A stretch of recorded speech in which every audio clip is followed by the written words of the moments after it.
In her review of Jodorowsky's El Topo, Pauline Kael called the film an acid western.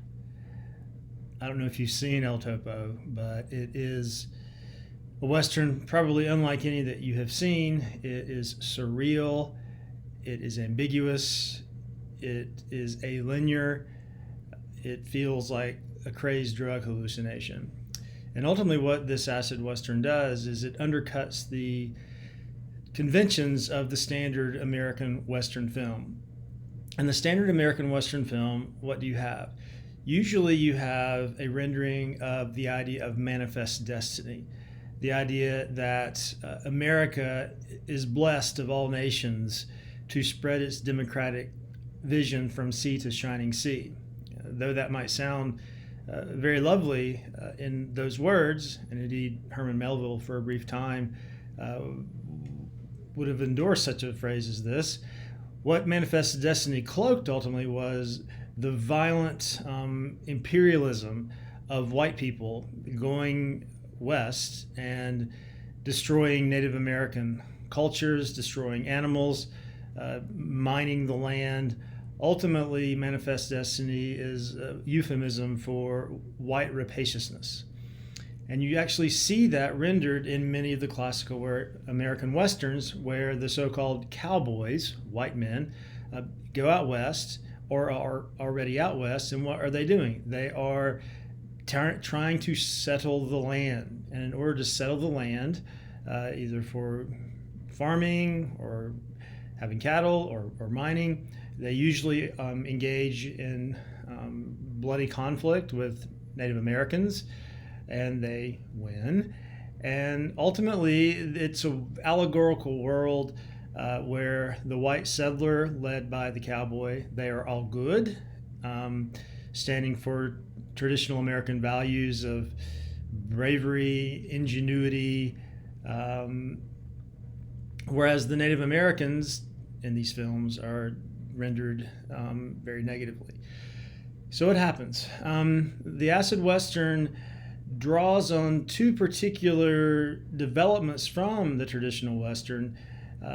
One is what I'll call the problem western, where you see a traditional American western, but the main character is troubled, is vexed, is beginning to show the violent underpinnings of the traditional vision of the American West. And we see that in two John Wayne films, The Searchers and Red River, where John Wayne, the classic American Western hero, is obsessed, violently obsessed to the point almost of insanity.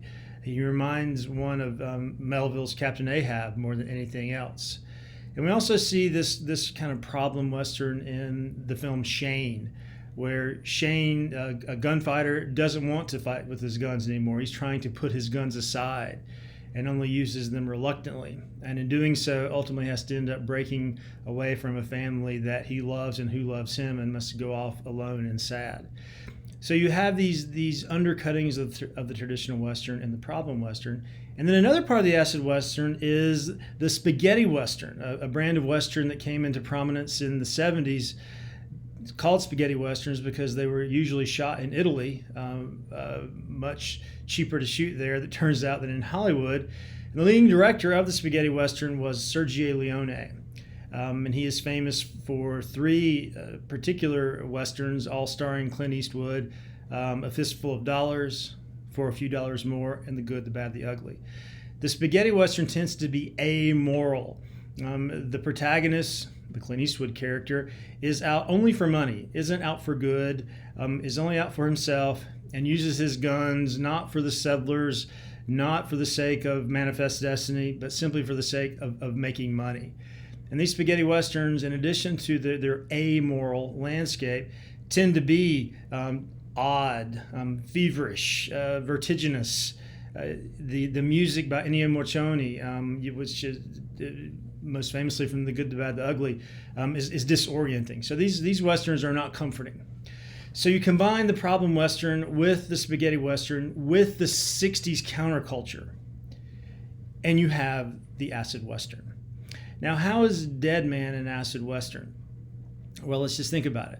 First of all, the main character, William Blake, lacks any virtue that we would associate with American heroism in a traditional sense. He is passive, he is weak, he is ignorant, he dresses in a really silly plaid suit. He's basically a greenhorn coming out west and lacks any of the skills that we would find in a classic American cowboy.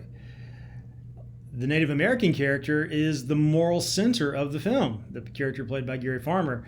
So he is far from being demonized, but in fact it shows a kind of decency and imagination and compassion that no one else in the film has. The way that Manifest Destiny is rendered in the film is through the town of Machine, run by John Dickinson, who shows the kind of American idea of settling the West in this violent extreme. He's turned this whole town, Machine, into one vast machine, and the people there lack freedom entirely. They're just cogs in his machine. So he would be a kind of extreme version, showing the violence and the ugliness of the Manifest Destiny. And also the film, I would say, it's morally ambiguous. It's hard really to locate, well, who are the good guys and who are the bad guys. It's a world that is mysterious and vague. Why are Iggy Pop and Billy Bob Thornton out in the middle of nowhere reading Bible stories and fairy tales to one another? What is that about? So the film has a deep and troubling ambiguity. Of course, that ambiguity is also very funny. There's a dark comedy running throughout the film, and rarely are traditional westerns funny at all. But I think Dead Man's quite funny. Also, Dead Man does have a kind of dreamy feel. From the very beginning, the Crispin Glover character, the fireman in the train, talks about how when you've been in a boat all day and then you're back on land, you still seem as though you're in the boat. So it seems as if the land is moving and you are still. That really establishes this idea in the film that it's hard to tell what's real and what's not, what's dream, what's reality, what's hallucination, what's clarity. And this too lends to the film this acid Western quality, where you don't know what's what. Sometimes you don't quite know who's who. And also the plot itself, it's not a linear plot necessarily running clearly from one point to another, usually from east to west in a traditional Western, but it's a kind of circular plot. We keep kind of coming back to these episodes in a fragmented sort of way. So those are only just some of the features that render Dead Man as an acid Western. And I think this will be helpful for you as you go into the film.